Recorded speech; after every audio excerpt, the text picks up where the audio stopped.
Taiwan, চীন, জাপানের মতো আঞ্চলিক প্রতিদ্বন্দ্বীদের চিপ কারখানা এবং অন্যান্য প্রযুক্তিতে টেক্কা দিতে এআই এবং সেমিকন্ডাক্টর শিল্পে ব্যাপক বিনিয়োগের ঘোষণা দিয়েছে দক্ষিণ কোরিয়া। দেশটির এই প্রকল্পের অংশীদার হতে চলেছে বিশ্বের অন্যতম বড় দুই মেমোরি চিপ প্রস্তুতকারক সংস্থা স্যামসাং এবং এসকে গ্রুপ।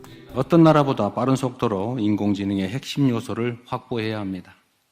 반도체, 피지컬 AI, 인공지능 데이터 센터가 대도약을 위한 삼각축입니다.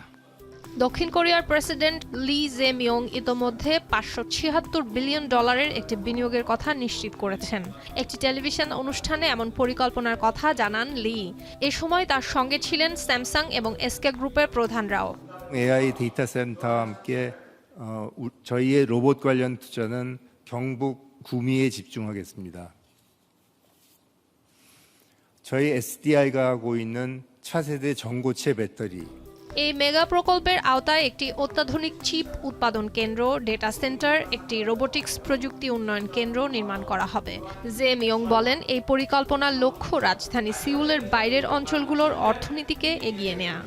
SK 하이닉스는 증가하는 메모리 수요를 대응하기 위해서 2045년에 완공 예정이었던 용인 클러스터를 이 계획을 12년 앞당기기로 했습니다. সম্প্রতি এআই ডেটা সেন্টারের ব্যাপক প্রসারের ফলে মেমোরি চিপ এবং সেমিকন্ডাক্টরের ঘাটতির পাশাপাশি এসবের দাম বেড়েছে। যন্ত্রাংশের খরচ বেড়ে যাওয়ায় কিছুদিন আগেই অ্যাপল এবং মাইক্রোসফট তাদের কিছু ডিভাইসের দাম বাড়িয়েছে।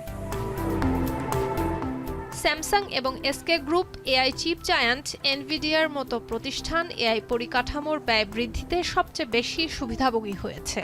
এসকে হাইনিক্সের শেয়ারের দাম $1 ট্রিলিয়ন ছাড়িয়েছে। এরকম প্রেক্ষাপটে গুগল, অ্যামাজন এবং মেটা সহ মার্কিন টেক জায়ান্টরা প্রযুক্তি খাতে $650 বিলিয়ন বিনিয়োগের ঘোষণা দিয়েছে।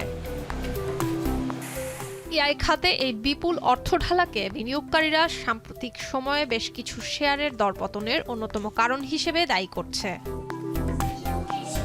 সুলতানা দিনা, এখন বিশ্ব।